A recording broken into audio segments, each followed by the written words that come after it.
Yang kami hormati Kepala dari Pusat Penelitian dan Pengabdian kepada Masyarakat, Budia Purwanti. Yang kami hormati narasumber Weekly Talk pada pagi hari ini, Pak Rainal Yasni, Sekretaris Prodi Diploma 3 Akuntansi. Yang kami hormati Pak Indrayan Syahnur, dosen Diploma 3 Akuntansi yang akan menjadi moderator kita pada pagi hari ini. Yang kami hormati tentunya Bapak Ibu dosen, hadirin sekalian yang kami banggakan. Puji dan syukur marilah kita panjatkan kehadirat Tuhan Yang Maha Esa, karena atas berkat rahmat-Nya, kita dapat berkumpul dalam acara Weekly Talk pada pagi hari ini dalam keadaan sehat walafiat. Perkenalkan Bapak Ibu, saya Tasya yang akan memandu acara ini sampai dengan selesai. Hitungan hari, tinggal Ramadan, berkahnya penuh tiada henti. Bapak Ibu, selamat datang dalam acara Weekly Talk pagi ini. Weekly Talk edisi ke-39 pagi ini merupakan episode kedua nih Bapak Ibu dari topik yang sangat menarik yang telah kita bahas sebelumnya, yaitu terkait dengan game teori transfer fiskal di Papua dengan narasumber yang sama, yang luar biasa, yaitu Pak Renal, yang pastinya tidak akan kalah seru dari episode sebelumnya nih Bapak Ibu.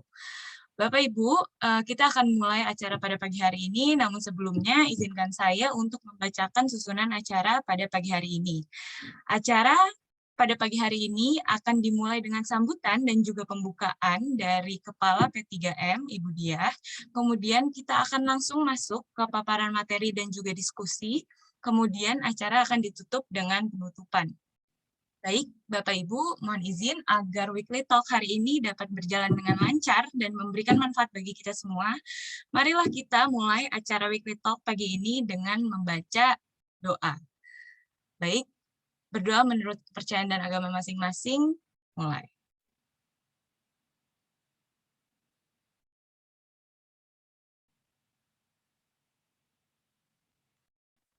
Berdoa dicukupkan. Selanjutnya, kita akan memasuki acara yang pertama, yaitu kami persilahkan kepada Ibu Diah untuk memberikan sambutan sekaligus membuka acara Weekly Talk pada pagi hari ini. Kepada Bu Diah, kami persilahkan. Silakan Ibu, selamat pagi. Selamat pagi, terima kasih Mbak Tasya atas kesempatannya. Baik Bapak Ibu semuanya, yang kami hormati Pak Budi Waluyo yang selalu setia mengikuti Weekly Talk pagi hari ini Bapak. Dan juga kepada Bapak Ibu dosen yang saya banggakan, Bapak Ibu Kaprodi, kemudian tidak perlu disebutkan satu-satu ya, yang pokoknya yang saya ingat itu Kaprodi kebanggaan saya ya, Pak Hari Sugianto ya, Pak Kaprodi saya. Iya, baik, bismillahirrahmanirrahim. Saya di sini mewakili Bu Evi ya, Bapak Ibu semuanya ya, karena beliau pada pagi ini ada agenda lain yang tidak bisa ditinggalkan. Jadi izin saya untuk memberikan sedikit sambutan. Sebenarnya saya pengen nodong Pak Budi kan gitu ya, sekali ya Pak Budi ya ngasih arahan gitu ya ke kita yang di sini gitu.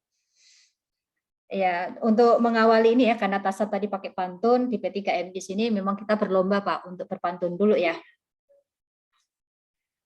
Baik, matahari pagi bersinar hangat, membungkus mesra batu dan sungai, membungkus mesra ya batu dan air di sungai. Kepada Bapak Ibu dosen yang terhormat, Assalamualaikum warahmatullahi wabarakatuh. Ya, nyambung dikit tapi nggak apa-apa ya Pak ya. Hujan deras disertai petir, air meluap hingga muara. Edisi Weekly Talk ini adalah yang terakhir untuk sebelum Lebaran ya. Kita sambut narasumber kita tentang game teori Papua. Mantap. Iya, Pak Renal, Pak Indra, mohon maaf ini ya, pantunnya sehari ini agak maksa kan gitu ya. Iya, baik Bapak Ibu semuanya yang saya hormati, Assalamualaikum warahmatullahi wabarakatuh. Saya dari P3M mewakili kita semuanya ya Bapak Ibu ya, selalu mengucapkan terima kasih atas sinergi dan juga apresiasi dari Bapak Ibu semuanya dalam mengikuti acara pekanan kita Weekly Talk. Alhamdulillah Weekly Talk kali ini kita sampai ke edisi 39. Ini merupakan pencapaian dan juga konsistensi yang luar biasa yang tidak bisa kita raih dan kita capai gitu ya tanpa sinergi dari Bapak Ibu semuanya.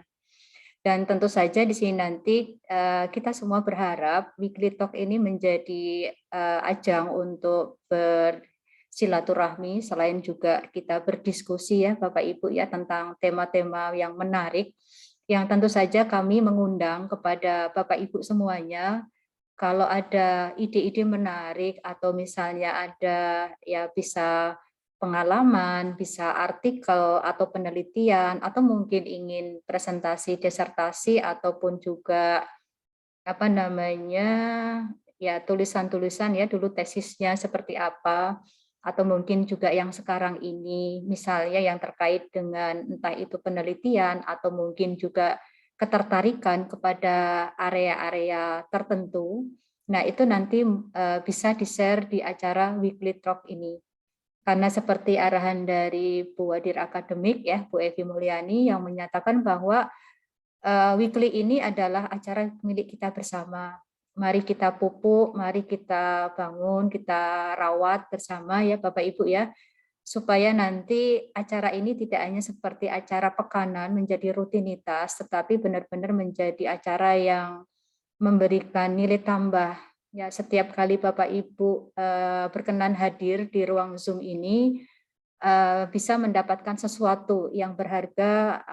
Kalau harapan saya bisa menginspirasi seperti itu ya Bapak Ibu ya. Terus terang di sini nanti ya kami sangat menantikan gitu ya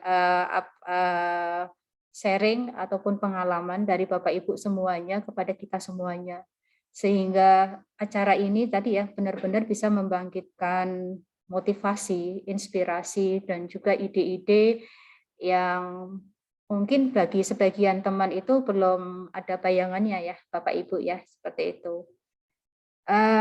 Mohon maaf kalau misalnya dari P3M ini karena kami keterbatasan wawasan, barangkali kami melihatnya itu hanya dari pihak-pihak yang mungkin pernah mencetuskan ide, pernah ada obrolan tentang ini itu kan gitu ya, sehingga beliau-beliau ini yang kami undang untuk mengisi Weekly Talk. Kalau misalnya Bapak Ibu di sini nanti ya punya ide, tidak perlu malu Bapak Ibu ya, di Weekly Talk ini sarana yang untuk berbagi ya, tidak seperti ujian ataupun tidak seperti kayak di kompre, bukan seperti itu. Kita di sini sama-sama belajar ya, tidak ada yang menguji ataupun tidak ada yang maksudnya men-challenge ya, kalaupun bertanya itu benar-benar nggak ngerti gitu ya, karena kita ceritanya itu adalah saling melengkapi dan juga saling mengisi. Nah, seperti itu. Terus kemudian juga pada kesempatan ini ya, saya undang kembali Pak Renal ya, karena kebetulan mohon maaf ya Pak ya, yang dulu game teori yang pertama sepertinya belum tuntas ya Pak Renal ya, karena kemarin juga dari beberapa teman yang kami tanyai tentang tema Weekly Talk apa ya kan gitu ya. Itu biasanya itu menjadi agenda pekanan kami Pak Bu. Kalau misalnya dengan narasumber internal itu biasanya kami muter tuh, ya tolong tanyain dong ke sini kan gitu ya. Nanti misalnya kalau Bapak Ibu ada yang rela kan gitu ya, atau misalnya dengan kesediaan dengan kemurahan hati ya, kesediaan dan kemurahan hati di sini mau berbagi itu saya sangat bersyukur ya. Kami dari P3M sangat berterima kasih seperti itu. Nah, kembali ke Pak Renal ya Pak ya, ketika kami nanya-nanya ya kita kira-kira untuk Weekly Talk besok apa ya, itu agenda P3M tambahannya itu Pak, setiap pekan Pak. Maaf ini curcol dikit kan gitu ya. Temanya apa ya, karena ini memang merupakan agenda pekanan, sehingga apa ya besok ya, apa ya besok ya. Nah makanya di sini nanti teman-teman P3M ini ya, ada Mbak Galuh, Mbak Magi, Tasya kan gitu ya, itu kami arrange ya sebagai tim, atau kalau Mbak Magi saya angkat sebagai direktur weekly gitu. Bahasa di P3M ya. Bu Direktur kan gitu ya bahasanya gitu. Maaf ya Pak Budi ya buat menyemangati teman-teman ya. Bu Direktur kan gitu ya. Apa ya kira-kira weekly kita besok ya. Nah, seperti itu. Nah, ini kira-kira membuka sedikit rahasia dapur Weekly Talk untuk setiap pekannya Bapak Ibu ya. Untuk game teori Papua kemarin menjadi rekomendasi beberapa dosen Pak Renal kan gitu ya. Itu aja yang game teori Papua kemarin menarik gitu ya. Ini bukan ini Pak, ini saya puasa ya Pak ya. Artinya saya nggak bohong Pak. Jadi menyampaikan aspirasi dari beberapa teman Pak Renal. Ya barangkali nanti untuk apa ya kelanjutannya kami masih terus menantikan dan siapa tahu nanti tidak hanya dalam transfer fiskal Papua ya Pak ya bisa diaplikasikan ke beberapa area-area yang mungkin ada di sekitar kita gitu ya. Tidak harus jauh-jauh ke Papua seperti itu. Berikutnya saya sampaikan juga terima kasih kepada Pak Indra Yansah Nur yang telah bersedia ini Pak ya memoderatori dan juga nanti memotivasi teman-teman nih Pak supaya banyak menggali kan gitu ya apa saja yang dimiliki oleh Pak Renal. Nah ini kuncinya di moderator nih seperti itu. Dan ya untuk Tasya saya terima kasih sudah menjadi MC andalan ya Tasya ya menggantikan Givani ya karena Givaninya kemarin sibuk PKL ya tidak bisa kita mintain tolong untuk menjadi MC. Baik Bapak Ibu ya selebihnya akan saya serahkan kembali kepada Tasya supaya acara bisa langsung dimulai. Baik, terima kasih semuanya. Lebih dan kurangnya saya mohon maaf. Wabillahi taufiq walhidayah. Wassalamualaikum warahmatullahi wabarakatuh. Baik, terima kasih Bu Diah yang telah memberikan sambutan sekaligus membuka acara kita pada pagi hari ini. Sebelumnya mohon izin mengucapkan selamat datang kepada Pak Wadir dan Bapak Ibu yang baru bergabung.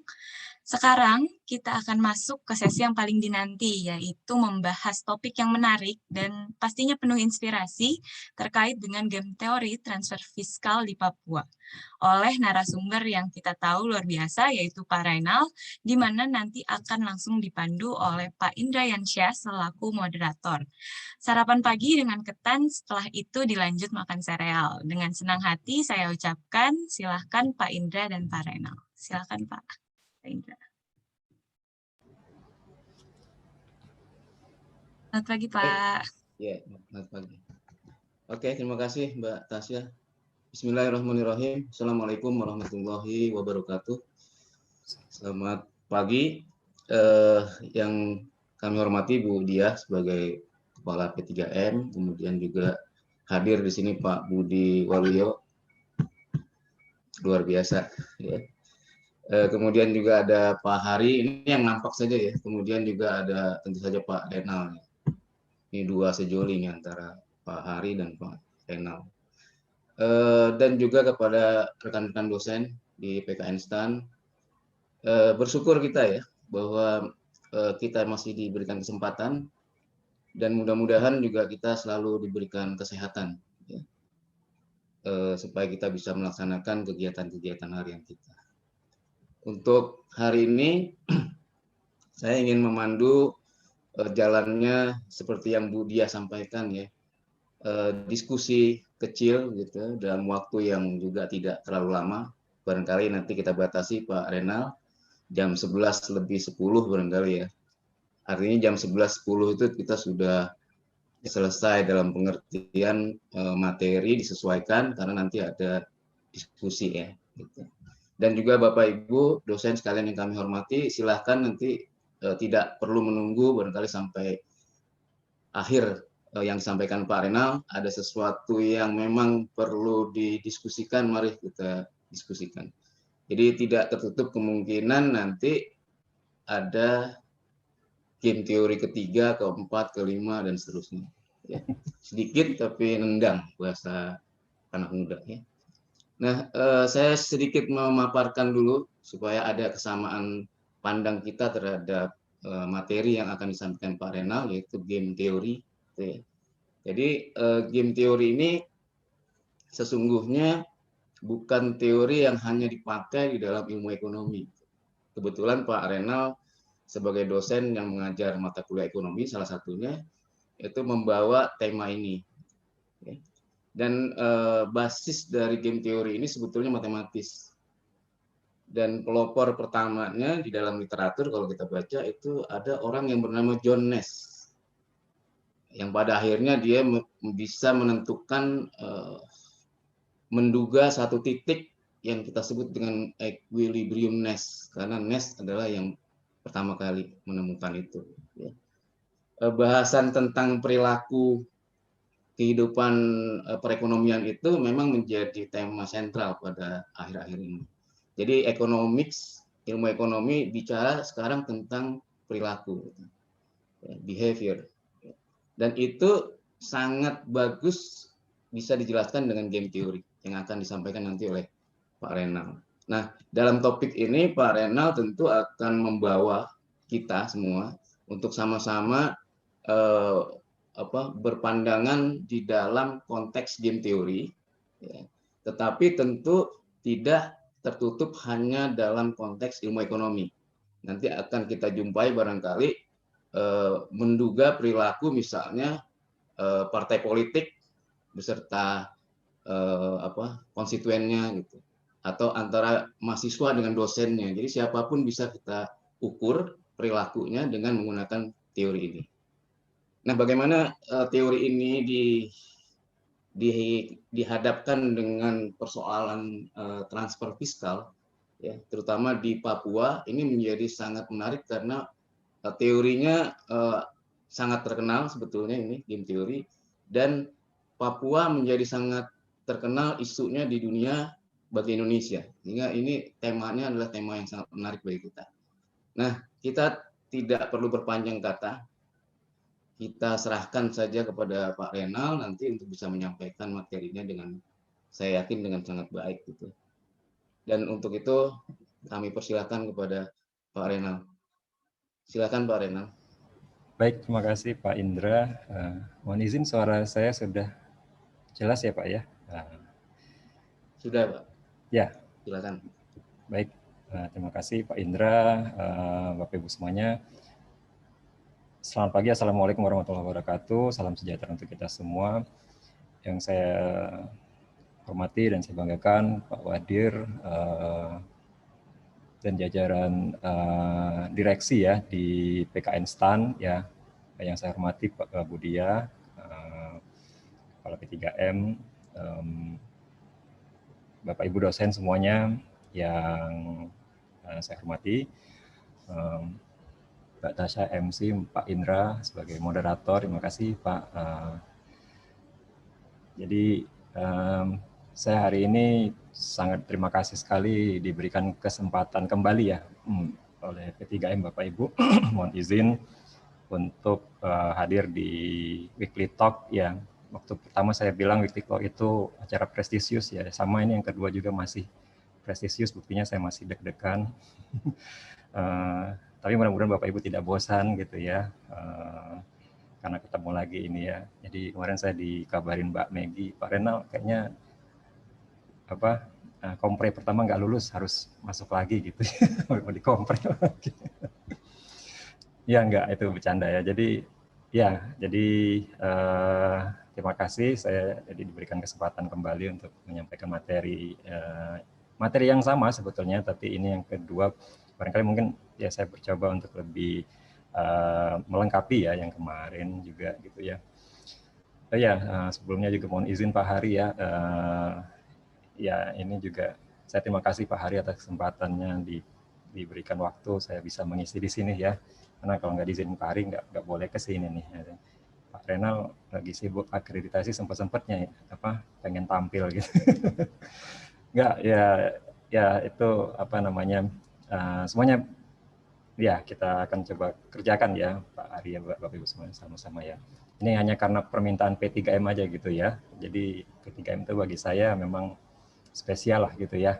Kalau ada permintaan saya usahakan akan berikan to the max gitu ya. Bener nggak nih? Jangan-jangan salah nih bahasa Inggrisnya. Ya, ada Pak Cap nggak ini ya nanti? Ya, artinya apapun kalau P3M itu saya merasa ya saya memang punya semacam pertimbangan sendiri ya. Dari pengalaman gitu ya, memang kita memang perlu ya banyak fokus ya di penelitian, di pengabdian masyarakat, di institusi yang kebetulan dipegang Bu Diah ini memang karena kita memang sedang berpacu gitu ke Bapak Ibu ya di sana gitu ya. Dan yang lain juga sebetulnya penting ya, prodi dan yang lain juga penting ya. Ya baik, itu sedikit pengantar dari saya. Jadi sekali lagi mohon izin, mohon mohon maaf nih ke Bapak Ibu dosen senior, ya saya izin sharing kembali materi yang pernah saya sampaikan di pertemuan pertama ya, game teori juga ya, dan ya objeknya di sini kebetulan karena ya kenapa ya? Karena saya memilih Papua sebagai objek gitu, itu satu alasan ya, alasan logis saya rasa ya. Ini barangkali salah satu pertimbangannya ya, biasanya kalau satu riset itu kan basisnya ada objek yang nyata gitu ya, seperti itu. Tadi benar kata Pak Indra, game teori itu sendiri sebenarnya bisa diaplikasikan banyak tempat ya, tidak hanya di terkait transfer fiskal ya. Game teori juga bisa dipakai di audit ya, bisa dipakai di politik, bisa dipakai selain di ilmu ekonomi tadi juga ya banyak ya kalau yang saya tahu aplikasinya di akuntansi tadi mungkin hubungannya ke auditnya ya barangkali Bapak Ibu ya. Kalau di akuntansinya sendiri mungkin belum, agak susah menyambungkannya ya. Tapi mungkin Bapak Ibu yang menguasai bidang akuntansi barangkali juga bisa punya ide tuh untuk menghubungkan dengan game teori ya. Dan yang lainnya, jadi banyak sebetulnya Bapak Ibu. Jadi objek Papua memang hanya pilihan lah kira-kira gitu ya, dengan berbagai pertimbangan gitu ya. Tentu saja memang kalau objek yang lain yang lebih dekat bisa juga kita pilih gitu ya. Kalau memang ada isu yang cocok atau terkait gitu ya, bisa dianalisis.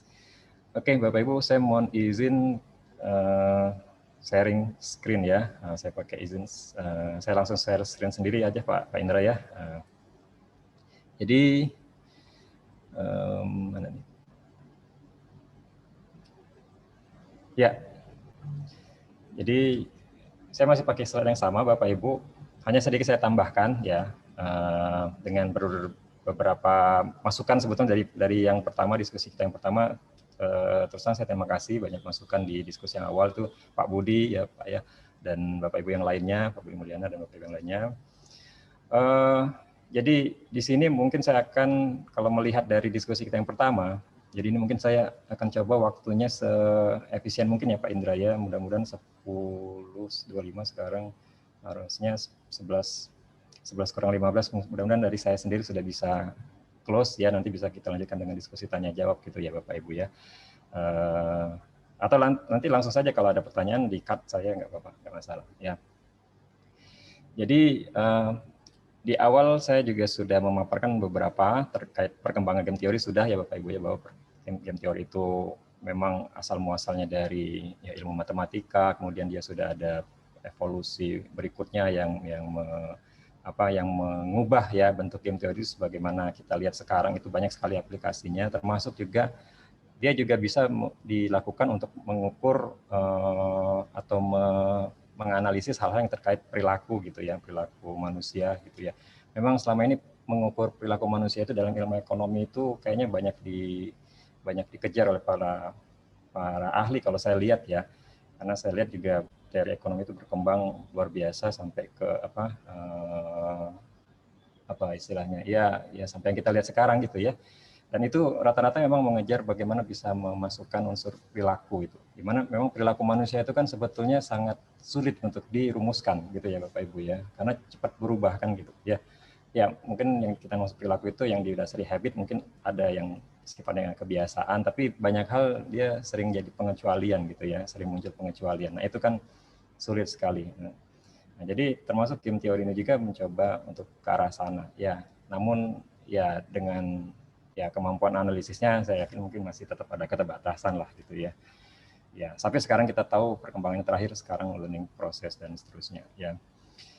Nah, jadi mungkin sudah kita bahas di awal juga dulu bahwa dalam model analis aplikasi game teori ini dalam analisis itu memang biasanya banyak hal game teori itu dimulai dengan asumsi Bapak. Kenapa asumsi? Karena memang basisnya aplikasi model ini itu dari skenario gitu Bapak. Jadi skenario itu adalah menceritakan gitu ya, menceritakan sederet event gitu yang kejadian saling terkait, kemudian baru dianalisis ya, dilakukan perhitungannya memang lazimnya pakai hitung-hitungan matematika memang, karena game teori ini bagaimanapun juga dia menggunakan yang simpelnya saja ya, menggunakan aplikasi matematika itu matriks yang sederhana gitu ya. Belum lagi kalau kita pakai perhitungan yang sifatnya probabilitas, itu nanti bisa pakai software gitu ya. Dan nanti setelah perhitungan dilakukan, nanti kita bisa menarik kesimpulan. Dan kita tahu juga game teori ini kan bisa dilakukan untuk ya minimal 2 pemain ya, karena dia adalah permainan ya, 2 pemain gitu ya, atau lebih, bisa juga untuk 2 pemain atau lebih, dengan masing-masing pemain 1, 2 atau 3 strategi atau lebih juga bisa gitu ya. Hanya saja memang ada perbedaan gitu ya, semakin banyak pemain tentu akan semakin kompleks ya, semakin banyak strategi juga semakin kompleks. Dan biasanya ya yang paling simpel gitu kita gunakan 2 pemain biasanya, 2 pemain dan 2 strategi. Nanti bisa kita lihat. Nah, ini saya tertarik untuk mungkin sedikit mengungkapkan lagi ya sedikit dasar lah game teori itu, sehingga nanti Bapak Ibu sama-sama kita, walaupun mungkin ada yang sudah advance ya, bisa kita sama-sama mengikuti ya struktur analisis dari game teori ini ya. Jadi paling maksimal kalau mau kita gambarkan game teori itu, kalau mau digambar dengan dalam bentuk yang istilahnya ada mappingnya lah gitu ya, itu paling 3 pemain itu juga sudah 3 pemain itu sudah mentok ya kalau bisa dibilang ya. Kalau lebih udah agak sulit ya. Jadi biasanya 2 itu paling simpel ya, 3 paling banyak ya. Kalau strateginya banyak itu masih bisa digambar ya. Kalau digambar 2 pemain 3 strategi itu bisa, 4 strategi juga bisa, itu masih dimungkinkan ya. Tapi kalau sudah makin banyak itu tetap bisa dianalisis, tapi nanti pakainya menggunakan persamaan biasanya ya. Nah, di sini saya dari di awal waktu mengangkat topik ini pertama kali Weekly Talk juga bilang, kayaknya saya kalau jelasin matematika saya juga ini mumet ya, tidak ingin ke sana karena mungkin akan terlalu rumit. Saya coba untuk sesederhana mungkin ya, paling tidak bisa untuk sharing ya. Nanti silakan kalau Bapak Ibu masih mungkin ada interest ke sana, itu banyak referensi bisa dijadikan sumber ya untuk memperdalam gitu ya. Terus terang saya mengenal game teori itu Bapak Ibu dari STAN sebetulnya, bukan dari kuliah S2 saya ya, dari STAN. Jadi pertama kali saya mengenal game teori waktu saya kuliah di 3 ya. Waktu itu saya ya ini izin sharing lagi. Jadi iseng-iseng ke perpustakaan. Saya ingat perpustakaan pinjem waktu itu, bukan perpustakaan baca ya. Karena dulu STAN ada 2 perpustakaan, pinjem baca. Saya dipinjemnya itu, tahu-tahu tertarik ada buku warna biru, saya ingat dulu. Buku yang sama penerbitnya dengan buku Advance saat itu ya. Buku Advance dulu warnanya biru kalau yang saya pakai. Saya masih ingat itu dulu bukan penulisnya ya, tapi penerbitnya itu kayaknya Prentice Hall gitu ya. Nah, itu game teori. Terus saya ambil, saya baca, saya pikir di dalamnya ada kumpulan buku itu isinya gambar-gambar. Ternyata enggak ya, kumpulan angka-angka ternyata di dalamnya. Jadi ya itulah kenapa saya merasa wah kayaknya menarik nih gitu ya. Ini sedikit ya Bapak Ibu ya. Baik, oke, jadi kemarin juga sudah kita bahas ya, ini kayaknya bagian dari slide ini tidak perlu saya ulangi barangkali ya. Dan nah tadi kenapa saya bilang game teori itu ada beberapa hal memang banyak asumsi di dalamnya, karena memang gamenya sendiri itu banyak Bapak Ibu ya. Permainan itu, jenis permainan itu banyak ya. Varian permainan itu banyak. Ada permainan yang tadi minimal berdua kan, bermain bertiga juga ada kan, itu juga beda lagi kan triknya gitu yang digunakan ya. Nah sama ini mungkin yang penting, nanti akan kita lihat payoff gamenya itu sendiri terkadang, nah ini mungkin sering jadi pertanyaan Bapak Ibu, bagaimana menentukan payoff ya. Payoff game itu hasil ya, hasil dari permainan ya, itu yang biasa menjadi sasaran analisis gitu ya. Yang tadi dibilang Pak Indra, nanti akan dicari keseimbangannya atau equilibriumnya, Nash equilibriumnya ya. Nah, biasanya kalau di kita itu menggunakan angka-angkanya itu ya angka-angka ini, angka-angka bisa angka-angka nominal atau bilangan-bilangan kardinal gitu ya Bapak Ibu. Dia bisa di dalamnya profit, bisa juga biaya, benefit, masa hukuman. Nah, masa hukuman mungkin Bapak Ibu yang pernah belajar game teori pernah melihat model game teori namanya prisoner dilemma, itu masa hukuman yang dimasukkan di situ ya. Itu bisa Nah, cuman kalau saya biasanya kalau yang sifatnya positif, apa ya sifatnya profit, benefit itu kan positif ya. Itu kita kasih nilai positif di nanti di payoff-nya ya. Tapi kalau yang sifatnya negatif, tadi masa hukuman itu kan negatif ya, biaya itu kan negatif ya, maka kita akan kasih angka di dalam itunya bisa dengan tanda negatif. Itu untuk ini aja ya, memudahkan kita nanti menganalisnya ya Bapak Ibu ya. Tapi juga dia sebenarnya bisa kualitatif, nggak masalah. Saya pernah ikut satu kuliah Pak dosen di UGM itu Pak Rimawan juga ahli game teori itu, dia mencontohkan awal model game teori itu dimulai dengan memasukkan data itu kualitatif dulu, nggak apa-apa. Jadi silakan dimasukkan saja payoff kualitatifnya gitu ya, nggak masalah juga. Hanya memang nanti lebih lanjut kalau mau dianalisis mungkin agak beda ya dengan analisis kalau kuantitatif ya, karena dia akan jadi apa namanya? Kalau kualitatif itu kan pembandingan, preferensi gitu Bapak Ibu, atau ordinal bilangannya ya. Itu juga bisa, nanti tinggal kita kasih apa istilahnya, representasi angka saja atau proksinya gitu ya.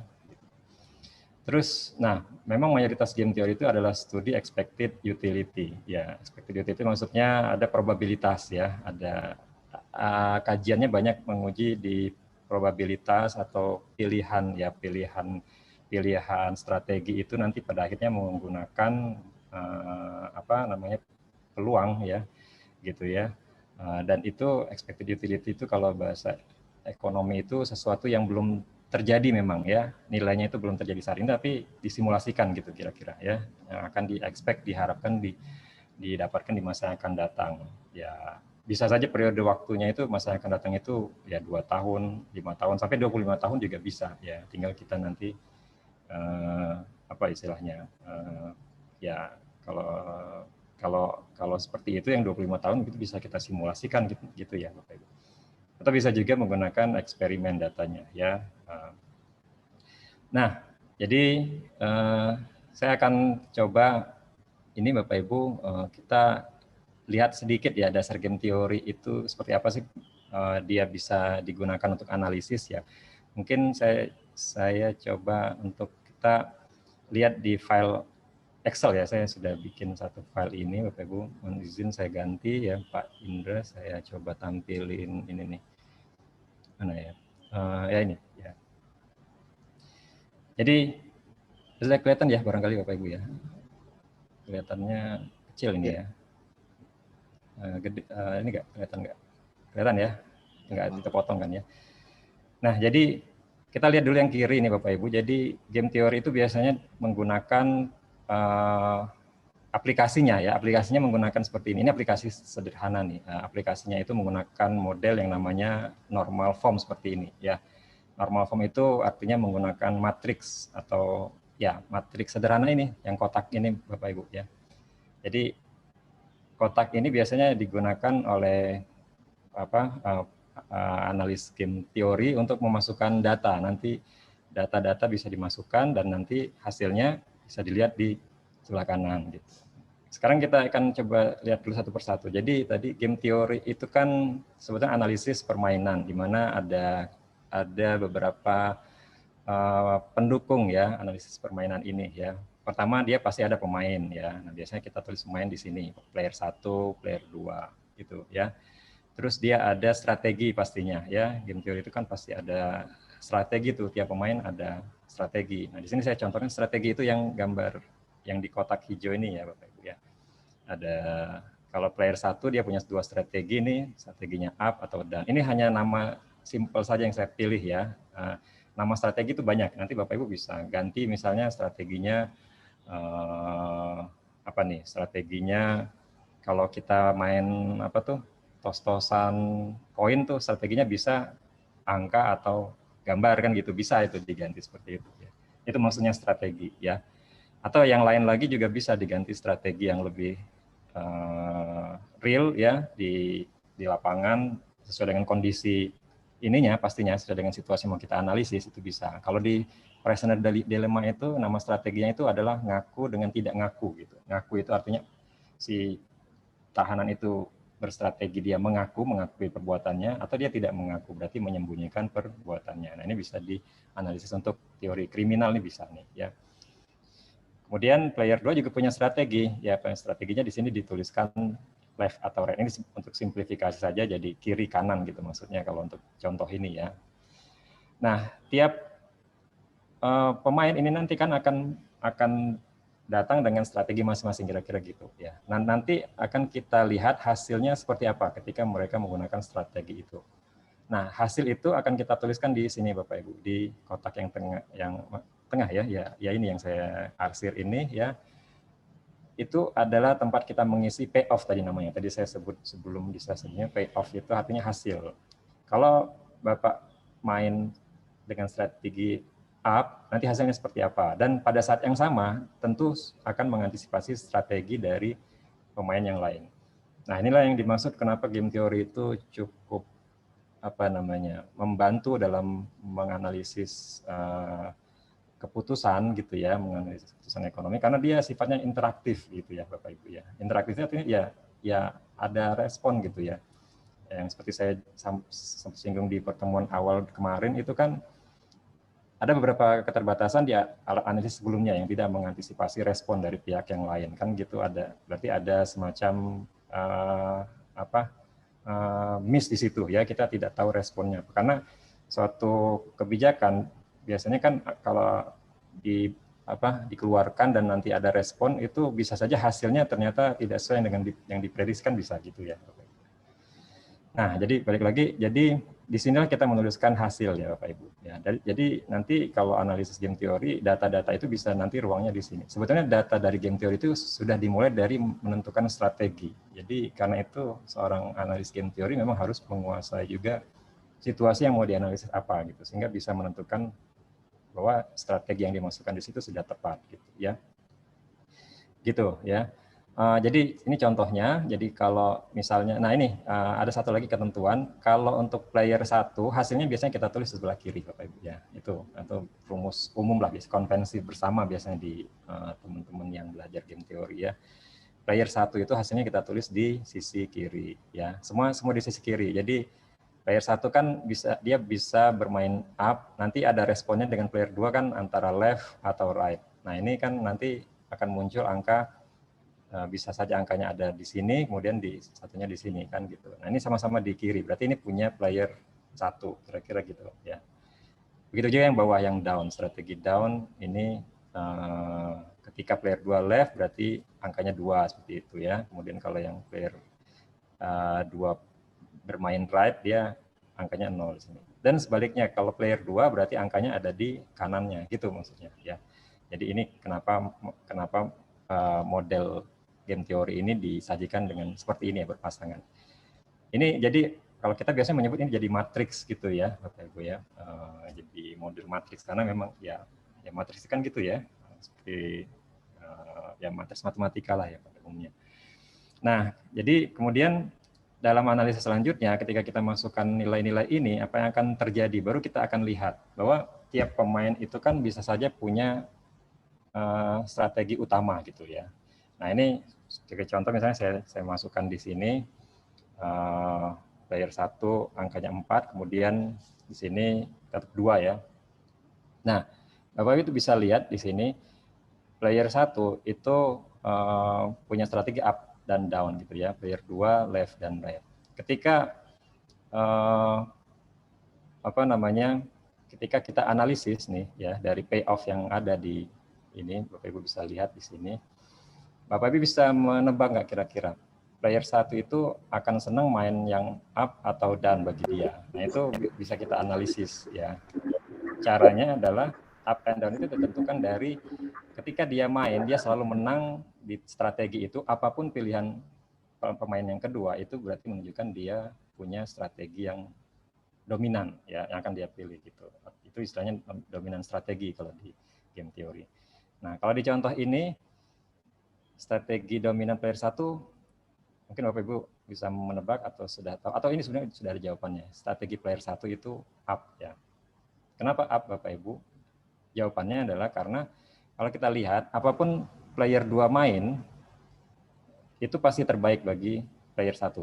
Misalnya nih player 2 mainnya left ya. Jadi player 1 dapatnya apa? Dapatnya kalau nggak 4 kan 2. 4 itu kalau dia main up ya. Kalau dia main down 2. Nah, ini kan berarti 4 lebih besar dari 2. Jadi dia akan pasti milih yang memberikan hasil lebih tinggi bagi dia kan gitu. Ya, ini jadi angka yang lebih tinggi pasti lebih baik gitu ya kira-kira ya. Kesimpulan untuk situasi ini ya. Jadi up lah yang dipilih. Kemudian kalaupun player 2 ganti strategi ya right misalnya gitu ya. Terus kita lihat lagi nih. Kalau player 1 main up, dia dapat 2, player 1 main down, ya kan 0. 2 masih lebih besar daripada 0, berarti udah jelas dia akan milih up lagi nih. Nah, karena baik strategi 2 itu left atau right, dua-duanya menghasilkan keuntungan kalau dia pakai strategi up, maka player 1 akan ya pasti punya strategi dominan namanya up gitu ya. Gitu. Nah, itu analisis ya, analisis dalam game teori yang bisa menjadi acuan juga untuk nanti mengantarkan kita pada simpulan nanti. Nah, biasanya memang nanti analisis ini, jadi kalau contoh, jadi ini kebetulan sudah ada alat bantunya kita. Jadi Bapak Ibu bisa tinggal masukkan angka di sini sehingga nanti di sebelah kanan itu bisa langsung kelihatan hasilnya ya. Hasilnya termasuk nest equilibrium. Tadi disinggung Pak Indra, nest equilibrium itu apa sih? Sebenarnya nest equilibrium itu hasil yang nanti akan menjadi pilihan bagi kedua pemain ya. Ya, jadi dari ujung permainan itu nest equilibrium bisa dipastikan adalah nanti mereka akan memilih hasil itu gitu ya. Secara konsistennya gitu kira-kira. Ya, itu. Jadi nest equilibrium itu sebenarnya ya keseimbangan ya, model keseimbangan dalam model game teori ya. Dan nest equilibrium itu biasanya ini ya, hasilnya terbaik bagi keduanya. Namun tidak selalu. Kenapa tidak selalu? Karena ya kadang nest equilibrium juga bisa lebih kecil. Ini saya bisa buktikan ya. Bisa lebih kecil mana nih? Bisa lebih kecil hasilnya dibanding yang bukan nest equilibrium gitu Bapak Ibu ya. Jadi ini saya pakai bantuan ini ya Bapak Ibu semua buat memudahkan juga nih ya, buat memudahkan kalau sudah masuk analisis yang banyak itu kadang game teori itu juga ini karena banyak matematikanya ya, jadi kadang bisa miss lah gitu ya. Nah, ini dengan kita pakai alat bantu ini jadi bisa membantu kita untuk ini ini sudah tepat, ini belum tepat gitu ya. Nah, ini saya ubah. Nah, jadi ini salah satu contoh. Ini belum masuk ke yang tadi penjelasan saya terakhir tadi bahwa nest equilibrium itu biasanya adalah pilihan terbaik bagi kedua belah pihak, tapi belum tentu yang paling optimal hasilnya ya. Nah, di sini ada satu model game teori namanya Battle of Sex. Battle of Sex itu adalah kondisi di mana ada dua nest equilibrium, ada dua keseimbangan. Ya, dua keseimbangan itu berarti mana nih yang dipilih? Ya, silakan pilih apapun dari keseimbangan itu pasti baik bagi keduanya. Ya, bagi keduanya ini Bapak Ibu ya, bukan bagi salah satu, bagi keduanya. Karena memang interaksi game teori ini adalah untuk dua pihak tadi ya. Jadi Battle of Sex ini adalah satu bentuk permainan dalam game teori itu yang dia menghasilkan dua nest equilibrium. Sekarang saya coba lagi, mungkin kayaknya ini nih, saya ganti angkanya ini. Kalau Pak Renal, ya, ya bila dikaitkan dengan misalnya transfer ya, tadi transfer, itu tetap dua pemain kemarin. Bisa dua pemain, bisa tiga juga, tergantung ini Pak, skenario tadi. Makanya tadi tergantung asumsi yang dibangun oleh peneliti. Ya, ya barangkali kita ingin lebih menunggu Pak Renal untuk bisa menunjukkan langsung ke Papua ya. Oh, tadi, boleh ya. Habis ini bisa nih Pak. Kita menunggu Papua ini Pak Renal. Papuanya, oke ya, siap. Oke, sampai di sini. Nah, ini saya terakhir satu lagi aja yang saya jelaskan terkait dengan dasar dari model ini. Nah, ini contoh keseimbangan. Kalau sebenarnya keseimbangan ini nest equilibriumnya itu di satu-satu nih Bapak Ibu bisa lihat. Tapi pilihan ini bukan pilihan terbaik karena ada pilihan yang jauh lebih baik 66 ini. Ini namanya Prisoner Dilemma. Ya. Oke ya, mungkin itu sedikit pengantarnya Pak Indra. Jadi sekarang boleh kita masuk ke yang tadi Papuanya ya. Oke, ya, yang lebih mengena ya. Ini juga wah ada lebih dikit. Ya, oke.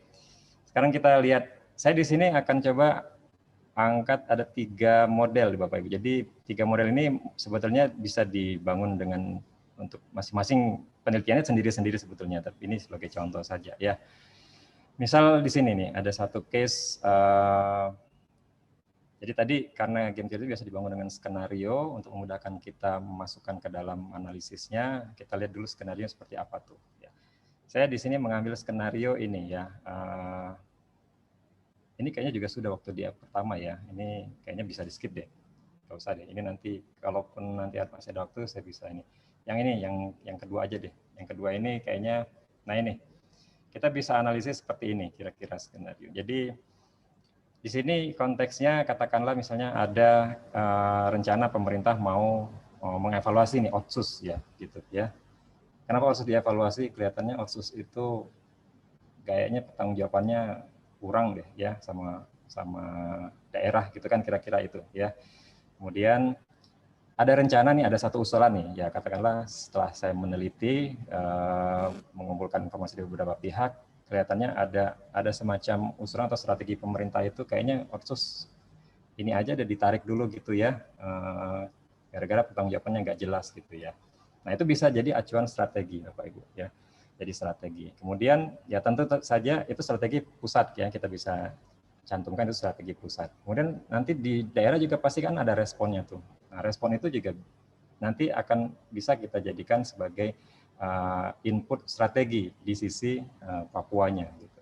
Nah di sini katakanlah ternyata ya Otsus itu kan dana tambahan ya bagi daerah untuk menambah kinerjanya kira-kira gitu ya. Nah, kira-kira nanti apa yang akan terjadi dengan kinerjanya? Kan bisa ada 2 kemungkinan tuh. Bisa kinerjanya tetap bagus atau malah turun seperti itu ya. Nah, tadi ya saya hubungkan dengan yang disampaikan di awal tadi ya diskusi di atas tadi yang kita pakai Excel itu ya barangkali Bapak Ibu sudah bisa mengikuti bagaimana menempatkannya pada ini ya. Jadi ada 2 pihak, ada 2 pemain ya. Kemudian masing-masing pemain ada masing-masing strategi ya.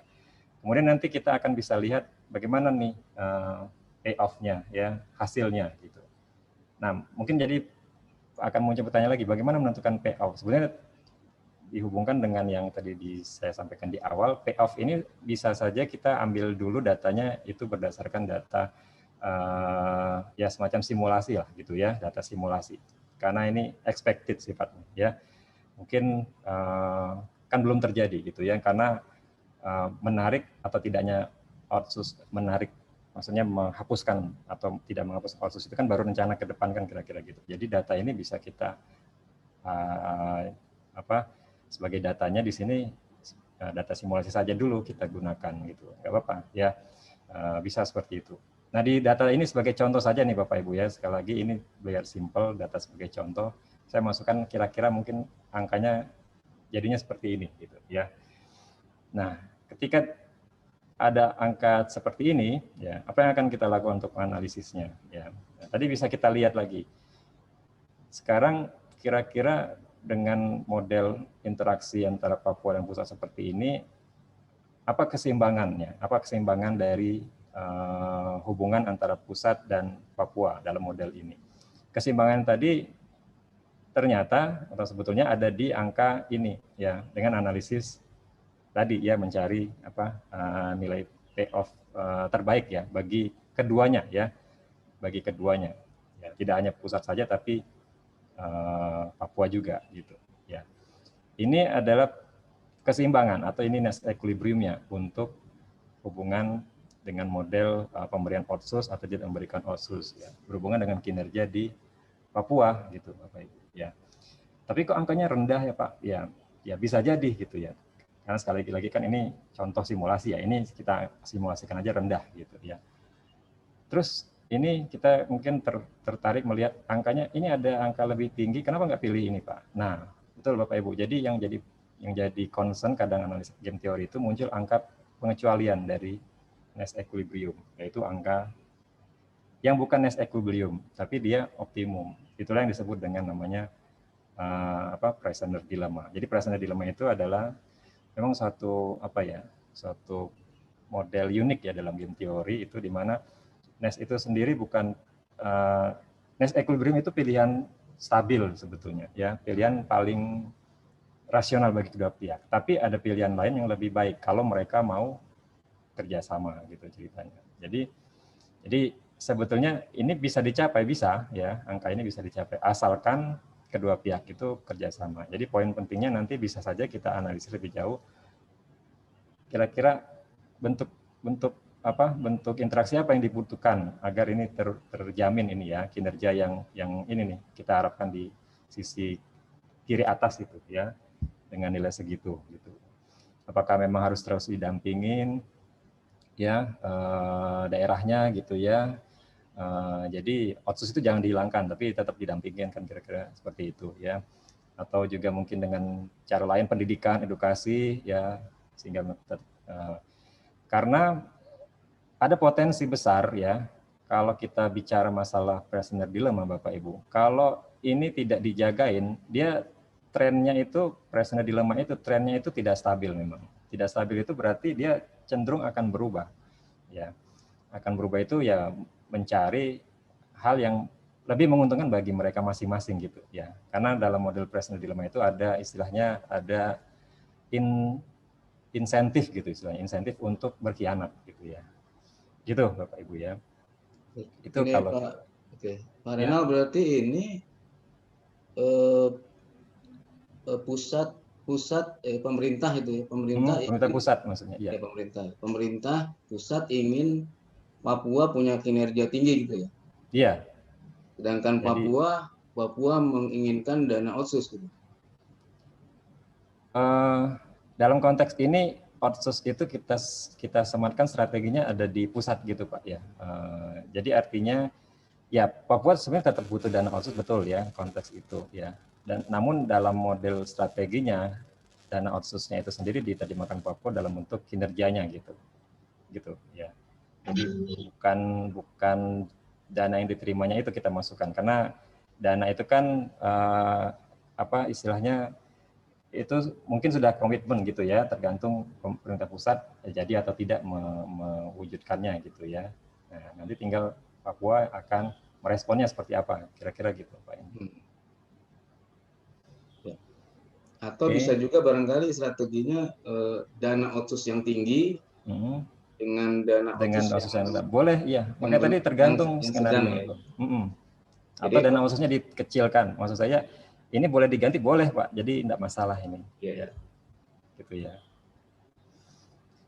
Oke, kemudian satu lagi ini mungkin yang terakhir nih. Kemarin mungkin sempat kita singgung model lain dalam menggunakan game teori itu Bapak Ibu juga bisa tanpa pakai angka. Nah ini tadi kalau pakai angka kan angkanya mungkin harus simulasi ya, itu agak repot mungkin. Udah pakai variabel karena aslinya game teori memang basis teoretis juga dimungkinkan ya. Kalau teoretis itu ya pakai variabel seperti ini. Ini namanya inspection game gitu. Apa itu inspection game? Sebenarnya inspection game itu pengembangan dari game teori ya. Dan ini salah satu bentuk model yang sudah memasukkan probabilitas ya. Biasanya kalau model dengan probabilitas ini namanya kalau di game teori itu namanya adalah mix strategi Bapak Ibu ya. Kalau yang tadi ada angka-angka ini bisa kita sebut jenisnya pure strategi gitu ya. Nah, kalau mix itu ya bisa, mix itu artinya strategi itu bukan strategi dominan bagi satu pihak, tapi dia bisa saja dalam satu kesempatan memilih strategi itu, di kesempatan yang lain beda lagi gitu ya. Nah, jadi kita pakainya ini nih. Jadi yang dianalisis variabel apakah bisa ya, tinggal kita ini aja. Nanti tinggal kita ini saja nanti kita deskripsikan variabel ini bunyinya mau seperti apa. Kebetulan kalau di inspection game kita bisa bunyikan ini nih contohnya. A21 itu lebih besar dari A11. A21 itu apa? A21 tadi kan tadi di awal sudah saya sampaikan itu adalah payoff-nya bagi pemain yang kiri ya. Jadi kalau di sini Papua nyebutnya. A21 itu lebih besar dari A11, berarti kan A21 ini ya, A11 atasnya. Ini lebih besar ya. Jadi kalau pemerintah pusat sedang inspeksi nih, lebih bagus mana bagi Papua? Ya lebih bagus tidak melanggar gitu ya. Ini mungkin bisa dikaitkan dengan konteks tadi ya mungkin pengawasan untuk dana otsus juga boleh ya, seperti itu. Ini bisa banyak hal Bapak Ibu nanti ya. Dan seterusnya. Dari sisi pemerintah pusatnya juga bisa kita lihat nih, B11 lebih besar dari B12. B11 mana? B11 ini kan. Kemudian, nah ini kalau membandingkan strategi pusat, berarti kita membandingkannya bukan atas bawah Bapak Ibu ya, tapi kanan kiri ya.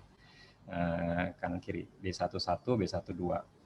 Oh ternyata B11 lebih besar daripada B12 bila violate. Kenapa? Karena kalau Papua itu cenderung melanggar, maka kayaknya lebih diperketat inspeksinya lah. Inspeksi itu pengawasannya maksudnya, ya. Seperti itu kira-kira. Ya. Nah, ini sebetulnya model ini sudah di ini ya, saya mengutip dari penelitian sebelumnya ini ya. Jadi model ini sudah sudah memberikan suatu istilahnya ya, kesimpulan awal yang menarik ya bagi Bapak Ibu yang tertarik untuk meneliti lebih lanjut atau kita yang tertarik untuk isu ini. Jadi dengan menganalisis menggunakan inspection game ini ternyata secara teoritisnya bisa ditunjukkan ya. Jadi dengan menghitung secara matematisnya model ini itu bahwa kalau kita menaikkan inspeksi, kalau di sini saya pakai sanksi ya. Jadi karena inspeksi itu bisa juga disamakan dengan sanksi dalam beberapa studi, istilahnya banyak ada beberapa menggunakan istilah inspeksi, sanksi itu saling bertukar gitu ya. Jadi kalau kita naikkan inspeksi itu malah tidak efektif mengurangi violation gitu katanya gitu ya. Jadi dengan analisis model seperti ini itu bisa ditunjukkan bahwa kalau kita ngasih sanksi itu malah tidak efektif untuk mengurangi pelanggaran katanya memang ya. Jadi bukan itu solusinya kalau gitu kan, seperti itu ya. Atau di sisi lain kita juga bisa analisis dari sisi insentif. Insentif itu sisi apa yang kita lihat? Isinya nih Bapak Ibu, payoff-nya. Payoff-nya ini kita bisa sebut ini insentif gitu ya. Insentif apa? Insentif bagi para pelaku di dalamnya gitu loh. Insentif itu kalau kayak bagi pusat itu insentif untuk makin giat mengawasi gitu ya. Kalau bagi Papua insentifnya apa? Insentifnya itu tingkat mereka kena penalti itu juga bisa insentif gitu ya. Kalau mereka kena penaltinya rendah itu insentifnya berarti tinggi gitu ya. Kita balik berarti di situ Bapak Ibu ya. Jadi caranya seperti itu ya. Nah, jadi menaikkan insentif pun juga tidak mengurangi pelanggaran gitu ya. Insentif di mana nih? Di B1, insentif bagi pusatnya gitu ya. Jadi dari studi ini berarti menunjukkan bahwa kalau pusat itu didorong untuk istilahnya ya, meningkatkan agar mereka makin memperketat inspeksi itu pun juga tidak mengurangi tingkat pelanggaran. Jadi artinya jangan seperti itu gitu loh ya solusinya untuk mengatasi permasalahan pelanggaran dalam penggunaan anggaran di daerah, seperti itu kira-kira ya. Nah barangkali sebetulnya materi saya batasin kayaknya ini sampai di ini nih Pak Indra ya. Jadi terakhir nah ini tinggal referensinya dan ya saya rasa mungkin itu dulu karena udah jam 11 tadi juga sudah lewat dari yang saya janjikan juga, lewatnya 15 menit ya. Nah, tadi memang expect-nya itu lebih cepat. Selebihnya kita diskusi aja nih kalau ada yang mau ditanyakan. Silakan Bapak Ibu ya. Baik, terima kasih Pak Renal. Oke, baik, waktunya Bapak Ibu barangkali ada hal yang ingin dipertajam kembali ya, atau ada komentar juga. Apapun itu, saya kira itu jauh lebih bagus ya. Ya. Supaya kita punya informasi yang bertambah. Silakan Bapak Ibu. Izin Mbak Renal. Sebagai ya, silakan. Terima kasih Pak Indra. Ini menarik sekali ya. Tadi ada dilema narapidana ya Pak Renal ya. Ya nah Pak. Tadi mohon ini lagi ya dilemanya di mana ya. Terus narapidananya tadi gimana ya gambarannya ya narapidananya tadi ya Pak Renal. Makasih Pak Renal. Oh baik ya. Makasih Kan Pak. yang pure ya, yang bukan mix ya tadi ya, yang pure gitu ya. Yang pure betul Pak. Ya. Ya. Makasih Pak Renal. Oke, ya. Saya balik lagi. Saya langsung jawab aja Pak Indra ya. Mohon izin gimana nih? Atau Silakan Pak Renal, ya. silakan. Jadi dilema narapidana itu istilah ya Pak Bagio sebetulnya karena memang aslinya apa ya? Sebentar. Saya share. Udah kelihatan ya? Belum. Belum. Kan narapidananya kan di penjara ya, Pak Renal ya? Oh iya. Betul. Tersangka, masih tersangka bisa jadi. Oh, masih tersangka. Masih dalam penyidikan. Oh, siap. Penyelidikan. Udah ya. Istilah itu Pak Bagio. Jadi memang sangat terkenal di ilmu ekonomi ya, mikro itu kan ya. Jadi dilema narapidana itu adalah untuk menunjukkan tadi kata kuncinya dilema narapidana itu menunjukkan bahwa bagi mereka itu ada pilihan jauh lebih baik kalau daripada mereka menggunakan strategi yang dominannya bagi mereka. Gitu. Strategi dominan itu apa? Strategi dominan tadi kan strategi yang pasti dipilih ya dalam suatu permainan ya, karena itu akan pasti menguntungkan gitu kira-kira ya. Gitu. Jadi di model ini contoh tadi ya. Jadi ini langsung saja. Jadi saya nggak usah jelaskan analisis cara mendapatkannya karena kita langsung lihat saja di hasil yang didapatkan di sini ya. Dalam permainan ini kan sebetulnya keseimbangannya akan tercapai di 1-1 ya Pak Bagio ya gitu. Karena itu asumsinya mereka menggunakan strategi terbaik mereka gitu. Ya. Nah, 1-1 itu kan hasil bagi A dan B gitu ya. Kalau di asalnya permainan dilema narapidana ini hukuman sebetulnya ya. Hukuman itu angkanya minus biasanya gitu ya. Seperti itu. Nah, ini kita anggap saja ini hukuman ya.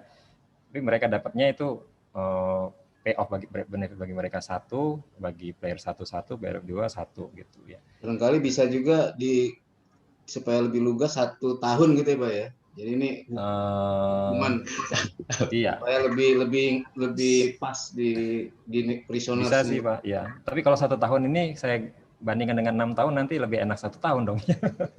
Karena biasanya memang hukuman itu minus ditulisnya di sini Pak. Atau ya bisa saya contohin minus saja kali bisa nih. Ya. Minus juga bisa nih nggak apa-apa. Ya gitu. Kalau kanan kan plus ya? Ya. Ya. Gitu. Oke. Pak, jadi kenapa ini narapidana karena hukuman tadi itu ya? Karena hukuman, iya aslinya ini hukuman. Oh siap. Ini ya gitu. paham. Berarti filosofinya seperti itu ya Pak Renal ya. Siap. Jadi, makasih bannya Pak Renal ini pencerahannya nih. Jadi kalau kita lihat nanti dapat nesnya tadi ya itu tadi ya apa coba nih saya coba mendapatkan yang belum ketemu juga berarti apa nih -1 lah gitu ya. Mbak nggak juga itu. Melenceng. Nah ini Pak. Ya. Jadi Ness equilibriumnya kan ada di -22 nih Pak di sini ya. Ini hukuman bagi mereka kalau jadi ceritanya presiden narapidana itu mereka ngaku tuh sama-sama ngaku. Jadi dihukum 2 tahun penjara gitu ya. Seperti itu. Nah, itu kan 2-2 ini kalau dibandingkan dengan 1-1 kan masih lebih bagus 1-1 tuh Pak. Hukumannya lebih ringan maksudnya keduanya ya. Jadi ada pilihan yang jauh lebih baik dari Ness equilibrium. Itu maksudnya prisoner dilemma. Jadi artinya orang itu kenapa kok nggak mencari yang payoff bagi mereka keduanya itu yang jauh lebih tinggi gitu ya. Nah itu asal muasalnya kenapa dia muncul dilema ya. Jadi istilah dilemanya itu kok itu tidak dipilih gitu yang lebih tinggi. Memang tidak dipilih ini karena tidak Ness equilibrium. Tapi bisa juga dipilih. Caranya gimana? Harus kerjasama itu. Mereka harus sekongkol gitu Pak ceritanya gitu. Sekongkolnya ya sama-sama kalau diceritanya sama-sama tidak ngaku gitu. Gitu Pak Bagio. Ya. Jadi seperti itu. Ya, ini supaya Pak Bagio dalam hal ini concern dengan tugas fungsinya Pak di KPK gitu dulu ya. Siap. Jadi kalau orang berbuat salah itu kan cenderung dia tidak mengaku. Ya, kecenderungan. Padahal kita penyidik ingin prisoners itu mengaku. Ya, jadi kita sudah serahkan. Jadi yang pertama Pak Bagio lakukan kan kalau terjadi itu di penyidik Polri itu kan dipisahkan, Pak. Oh iya. Ya, jadi Betul. tidak boleh berhubungan dan tidak boleh berkomunikasi. Itu kira-kira strategi yang dipakai oleh kepolisian dengan menggunakan game teori sebetulnya. Ya, Sebab mereka akan sepakat, ya Pak Renal ya, mereka akan sepakat untuk sebetulnya tidak mengaku. Tetapi ada risiko sebetulnya kalau lihat dari Pak Renal tadi sampaikan, ada risiko bahwa kalau dia tidak mengaku, tetapi temannya yang seberang sana mengaku, maka hukuman yang tidak mengaku akan diperberat. Jadi angkanya 10. Ya. Jadi kalau saya dengan Pak Bagio, 2 orang yang dalam tanda kutip prisoners misalnya, supaya jangan. Misal kita dosen kan sering berasumsi. Jadi mungkin kita akan sepakat, Pak, seandainya sesuatu terjadi jangan mengaku. Gitu. Tapi penyidik Pak Renal bilang kalau nggak mengaku hukumanmu akan saya tambah. Ya. Nah sekarang ditanya masing-masing terpisah. Maka saya akan mengaku. Saya akan mengaku. Dengan harapan Pak Bagio setia. Supaya Pak Bagio setia terhadap saya supaya tidak mengaku. Sehingga nanti saya mendapatkan hukuman yang jauh lebih kecil. Nah, di situ ada dilema antara mau mendapatkan manfaat sendirian atau mau berposiro dengan teman. Nah, itu dilemanya situ. Itu yang bahasa lugasnya Pak Renal kayak gitu. Ya, makasih Pak Indra. Ya, siap. Itu juga ada tambahan Pak Ikma ya, sepakat Pak. Ya, jadi ada memang banyak cerita game itu ya. Jadi memang game teori itu bisa 3 Pak analisisnya, bisa pakai cerita, normal form game tadi atau tadi aplikasi matematikanya, aplikasi software matematika gitu ya. Gitu. Kalau Bapak Ibu tertarik juga sebenarnya ada aplikasi game teori juga yang ada tuh kalau mau dipakai namanya Gambit gitu ya, itu juga bisa. Nanti tinggal kita masukkan angkanya, dia akan mencarikan tadi. Tinggal model keseimbangannya Bapak Ibu mau pakai keseimbangan apa, Nest equilibrium kah? Karena mencari keseimbangan ada banyak cara juga Bapak Ibu. Ada pakai teknik maksimin juga namanya istilahnya. Itu berbeda dari konsepnya Nest equilibrium ya. Nah, Gambit itu sebenarnya diambil dari istilah catur ya Pak Indra ya, pembukaan Gambit menteri gitu ya. Pak Indra ahli catur nih strateginya. Kalau Pak Bagio tahu persis Gambit, Gambit itu seperti anak kecil yang kalau dari belakang sudah kalah, dia menyingkat tuh menikung kaki teman yang di depan. Ya. Jadi seolah-olah dia kalah, tapi sebetulnya dia mau menang. Itu Gambit Pak Bagio pakai di pembukaan catur. Siap. Bisa aja. Siap. Makasih Pak Indra, Pak Renal. Ya. Ada lagi Bapak Ibu silakan.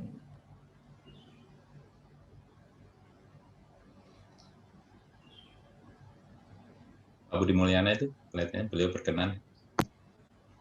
Oh iya, Pak Budi silakan Pak Budi. Ya, memang selalu menarik ini temanya teori ini ya. Cuma saya tergelitik dengan judulnya ya Pak Renal. Ya. Ini judul game teorinya kan dikaitkan dengan konteks Papua ya. Betul. Kalau saya lihat tadi matrik probabilitasnya misalnya inspeksi, not inspeksi dengan violet, not violet gitu ya Pak. Ya, saya pikir kalau itu kan secara generik memang begitu ya Pak. Jadi kalau ada inspeksi dari pusat, maka respon dari si objek yang diinspeksi itu karena merasa wah ini akan ada pengawasan, kan mereka cenderung untuk lebih tertib Pak, ya kan, tertib karena merasa akan diawasi gitu ya, sehingga probabilitas untuk tidak menyimpang itu lebih besar kalau diinspeksi. Sebaliknya juga kalau dari hasil temuan nanti kelihatan cenderung sedikit ya penyimpangan, maka tentu tingkat inspeksinya juga akan dikurangin kan gitu ya Pak, untuk menghemat energi, biaya dan sebagainya gitu ya. Nah, kemudian juga dari sisi kinerja Pak, tentu saja kalau sebuah Pemda ini dia akan mendapat transfer dana yang lebih besar dari pemerintah pusat. Kan umumnya juga ini mestinya kinerja pembangunannya lebih ini ya Pak, secara relatif lebih baik lagi ya dibanding dari Pemda yang lain yang tidak mendapat tambahan transfer dana dari pusat. Dalam hal ini dana otsus gitu Pak. Nah, maksud saya implementasi game teori dalam konteks adanya dana otsus di Papua itu seperti apa nih? Saya belum bisa menangkapnya secara spesifik ya. Kalau yang saya bayangkan tuh gini Pak, sekarang ini formula untuk memberikan dana transfer ya dari pusat ke Pemda itu lebih banyak dikaitkan dengan aspek kinerja, ya kan?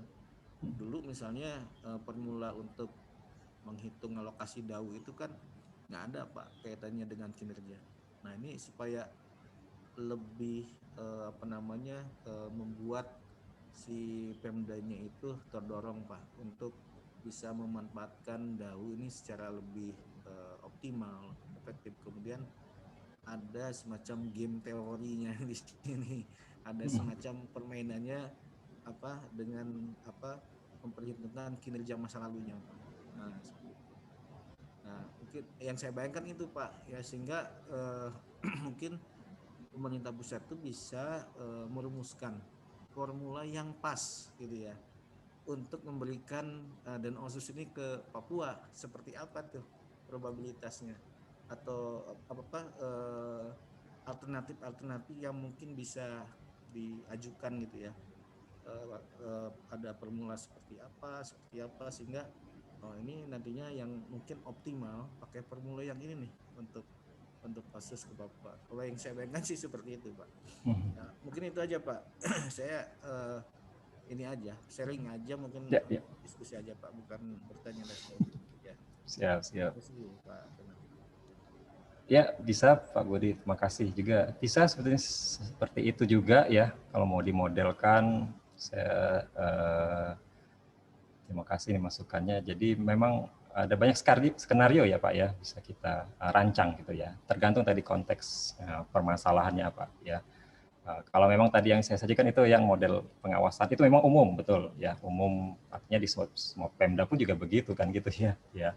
Hanya memang gini, kalau ditujukan untuk objek tertentu itu nanti sebenarnya bisa nanti mendapatkan hasil spesifiknya, terutama nanti kan bisa ditemukan itu Pak, nilai Q probabilitasnya tadi ya. Kalau di mana tadi di slide tadi kan ada yang Q dan P itu tiap daerah mungkin bisa jadi beda Q dan P-nya itu yang jadi bisa jadi temuannya gitu ya, seperti itu.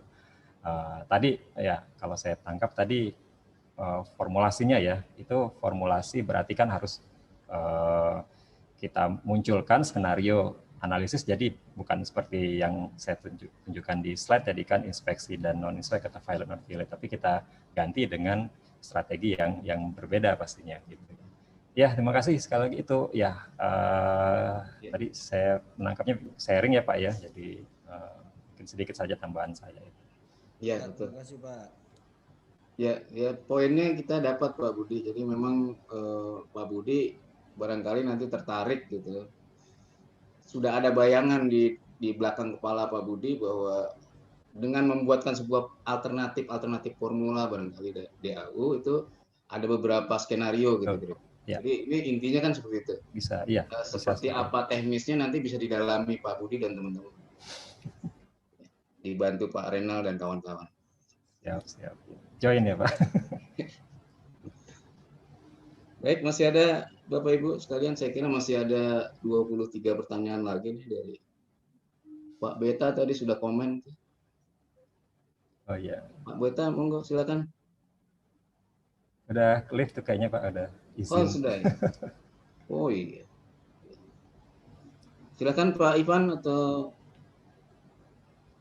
Bapak-bapak dan ibu-ibu ya, dosen kita. Jadi tema ini saya kira menjadi pemantik Pak Renal dan teman-teman bahwa ini baru bicara tentang satu wilayah ya, Papua dan segala pernak-perniknya. Ini belum kita masukkan misalnya variabel politis. Seandainya kita masukkan lagi itu menjadi sangat menarik. Ya, tentu butuh energi juga. Silahkan kalau ada komen. Izin Pak Indra, Pak Renal. Silakan. Ini kalau boleh tanya nih Pak Renal ya, kemungkinan untuk yang game teori ini apakah bisa diterapkan untuk menganalisis yang IKN ya Pak ya? Kan IKN ini kan masih banyak apa ya? Kalau saya bilang sih berandai-andai kan gitu ya, kalau kan gitu ya. Misalnya kan kalau misalnya alasan utama pemindahan IKN itu pertama dari Jakarta itu karena Jakarta itu sudah macet, kualitas udaranya sudah sangat buruk, terus kemudian daya dukung kehidupan ya Pak ya, kualitas air, kemudian tingkat ya termasuk juga tingkat demografi, kepadatan penduduk ya. Nah seperti itu, terus kemudian juga nanti kalau dipindahkan ke IKN, maksudnya ke IKN, ke Kalimantan Timur maksud saya. Nah, di situ nanti kan di sana kalau kita lihat ya memang wilayahnya relatif kepadatan penduduknya lebih rendah, daya dukung sumber daya alamnya memang lebih ini ya menjanjikan gitu ya Pak ya, dalam arti sumber daya airnya tidak seperti yang Jakarta kan gitu ya. Terus kemudian juga yang investasi kan gitu ya terdorong sehingga apa namanya kesenjangan kemakmuran antar wilayah itu bisa ditekan. Nah, kalau tadi saya nangkep itu yang tentang sama ya tadi yang ngikutin dilema narapidana tadi ya, ataupun yang transfer fiskal Papua ya Pak Rena ya. Nah, sepertinya itu menarik juga ya. Atau mungkin dari Pak Rena kira-kira gimana itu Pak? Mohon ininya nih tadi saya sambil ngikutin sambil mengira-ira kan gitu ya. Kalau kita kira kalau ke IKN gimana ya gitu. Gitu ya Pak Indra ya. Siap. Ya, baik, makasih Bu Dia. Langsung ya Pak Indra ya.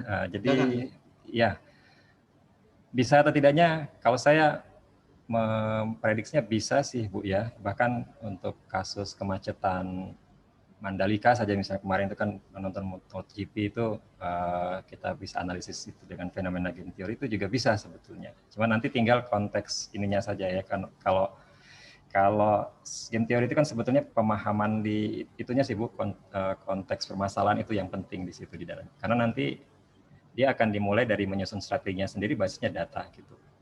Ya. Data itu cukup data wawancara itu analisis ya. Oh, kode Pak Ray. Siap. Kalau saya senang saja karena saya pernah di sana Pak, jadi nggak masalah. Tapi ya, monggo Bapak Ibu yang lain mungkin ya. Jadi itu saya belum bisa melihat secara lebih spesifiknya ke analisisnya, tapi bisa saja nanti kita kaji lebih jauh untuk nanti mulai dari menentukan strateginya apa sampai dengan pemainnya siapa saja. Ya bisa saja nanti analisisnya pemainnya adalah playernya banyak tuh, banyak banyak orang yang terlibat di sana kan bisa tuh ya. Tidak hanya pemerintah pusat, pemerintah daerah juga, kemudian otoritanya ada, kemudian masyarakat setempat itu jadi masuk semua tuh. Itu memang ya semakin banyak pemain makin kompleks, makin ini semakin rumit ya Pak rumit, ya. Tapi ya itu tadi kalau memang dimungkinkan kita bisa pakai alat bantunya software tadi bisa seperti itu. Atau mungkin juga bisa dipersempit di area penyediaan atau dalam rangka pembangunan infrastruktur ya Pak ya dengan skema KPBU itu ya. Oh, bisa. Ya, nah kayak gitu tuh itu lebih spesifik kan gitu ya. Apakah kita menggunakan misalnya swasta murni atau swasta yang apa ya atau BUMN lah seperti itu ya atau dengan APBN. Nah seperti itu. Ya. Bisa Bu ya. Siap. Iya. Ya, saya tadi sambil ini Pak Indra sambil mikir kan gitu ya. Ini kalau diterapkan ke IKN gimana ya kan gitu sambil ngikutin ini sambil memantik betul sih Mas Adet supaya pada tertarik untuk nulis IKN ya. Halo kan gitu. Gitu Pak Renal ya. Makasih. Mungkin dari Pak Indra nanti tambahan. Iya, monggo Pak Indra. Satu proposal sudah dikirimkan ke Pak Renal lewat kode keras Budia untuk IKN bisa digarap bersama tim barangkali nanti ke depannya ya Pak Renal ya. Baik, siap. Saya tidak lagi mempersilahkan karena waktu juga yang menjadi kambing hitam kita hari ini Pak Ipan. Jadi kita harus mencari kambing hitam yang paling tepat adalah waktu untuk kita jadikan supaya tidak ada komplain. Karena waktunya sudah 11.20 mendekati itu, saya kira diskusi ini sangat menarik, sangat berbobot, dan sangat bermanfaat bagi kita semua ya. Dan diskusi yang baik adalah diskusi yang tidak menghasilkan 1, 2, atau 3 simpulan. Ya, jadi dengan ini saya tidak menyimpulkan diskusi kita, tapi diskusi yang baik adalah menghasilkan seperti yang Bu Dia sudah sampaikan, Bu. Satu pikiran di belakang proposal di belakang kepala kita masing-masing. Apa sih sebetulnya yang mau kita bikin kalau itu sebuah penelitian sederhana menggunakan game teori dengan bimbingan Pak Renal. Ya. Baik, saya kira itu Bapak Ibu sekalian. Ya. Izin Pak Indra, ini Pak Ivan kayaknya mau ada sesuatu dua yang mau ini 1 menit aja Pak Ivan. Silakan Pak. Jadi Bu. Silakan Pak. Saya menutup supaya memancing Pak Ivan. Tadi saya juga jadi ngomong deh, apa ya, berpartisipasi ya, supaya lebih semangat. Ini aja sih, ini game teori seperti saya sama Budi itu sama, pikiran saya kemana-mana. Saya kepikir game teori perang Ukraina Rusia gitu kan. Kita memilih pro Amerika atau pro Rusia. Kaitannya sama ekonomi kita kan gitu kan. Oh, iya. Tapi yang tadi kepikir Bu Dia juga saya kepikir ada yang lebih lebih jadi pertanyaan sekarang masalah timing. Mungkin banyak yang setuju pindahan ke sana, tapi timing dalam kondisi ekonomi kita yang sedang terpukul COVID ini, bisa juga kita bikin game teori apakah tepat gitu ya saatnya kita sekarang membangun apa harus perlu ditunda. Nah, ini pemikiran aja ya supaya ramai aja. Tapi terima kasih Pak Indra terutama pakar game teori kita. Itu aja, mohon maaf nih kalau nggak berkenan. Waalaikumsalam warahmatullahi. Ya akhirnya keluar juga nih statement dari Pak Ivan ya yang kita tunggu-tunggu sebetulnya. Jadi waktu sudah menunjukkan 11.30 kurang lebih dan akan segera kita akhiri. Terima kasih kepada Bu Dia sebagai Kepala P3M yang sudah memfasilitasi kita, juga kepada Mbak Tasya dan wabil khusus kepada Pak Renal Yasni yang hari ini sudah menyelamatkan kita semua dari tema menarik ya, minggu terakhir di bulan Ramadan sebelum masuk ke Idul Fitri. Dan terima kasih juga kepada seluruh rekan dosen yang sudah sangat aktif berpartisipasi. Baik, saya kira itu dan saya nggak berani menyimpulkan lagi. Kita akhiri dan kita beri aplaus dulu kepada Pak Renal yang sudah. Terima kasih Pak Renal. Terima kasih Pak Renal. Mohon maaf kalau kurang-kurang. Baik, selanjutnya saya serahkan kembali Mbak Tasya. Silakan Mbak Tasya. Baik, terima kasih Pak Indra. Terima kasih kami sampaikan kepada narasumber yang pakar game teori yaitu Pak Renal atas pencerahannya, paparan materi dan juga diskusi yang telah disampaikan. Saya sepakat nih Pak, seperti apa yang dikatakan Pak Indra, mungkin kami semua juga sepakat bahwa dengan waktu yang cukup singkat tetapi sangat dendang ya Bapak Ibu. Terima kasih tentunya kami sampaikan kepada Pak Indra yang dengan semangat telah memandu diskusi hari ini sehingga bisa berjalan dengan lancar dan baik. Kami mengucapkan terima kasih juga kepada Pak Wadir, Bu Dia, Kaprodi, Kepala Unit dan Satuan, dan pastinya Bapak Ibu dosen yang telah hadir dan berpartisipasi aktif dalam weekly talk pada pagi hari ini sampai dengan selesai. Harapan kami tentunya apa yang telah disampaikan dapat memberikan inspirasi dan bermanfaat bagi kita semua, dan sepertinya Pak, kami sudah tidak sabar nih untuk game teori episode-episode selanjutnya. Baik Bapak Ibu, sampailah kita di penghujung acara. Pagi hari hujan rintik-rintik, siang hari matahari sangat cerah. Demikianlah acara Weekly Talk hari ini, semoga bermanfaat bagi kita semua. Akhir kata, saya selaku MC mohon maaf jika ada kata-kata yang salah selama berlangsungnya acara. Dan berhubung ini adalah pertemuan terakhir sebelum Lebaran, kami panitia penyelenggara Weekly Talk dari P3M mengucapkan Minal Aidin wal Faizin, mohon maaf lahir dan batin, Bapak Ibu, semoga keberkahan dan kebaikan selalu bersama kita. Amin. Amin, ya Rabbal Alamin. Selamat melanjutkan aktivitas selanjutnya, Bapak Ibu. Salam sehat, salam sukses untuk kita semua. Selamat siang. Wassalamualaikum warahmatullahi wabarakatuh. Waalaikumsalam warahmatullahi wabarakatuh. Terima kasih Pak Renal, Pak Indra, Pak Tasya. Bapak Terima Ibu kasih, sama-sama. Sehat, Bu Oke. Kinja. Ya, selamat melanjutkan aktivitas Bapak Ibu semuanya. Selamat pagi. Iya, monggo-monggo.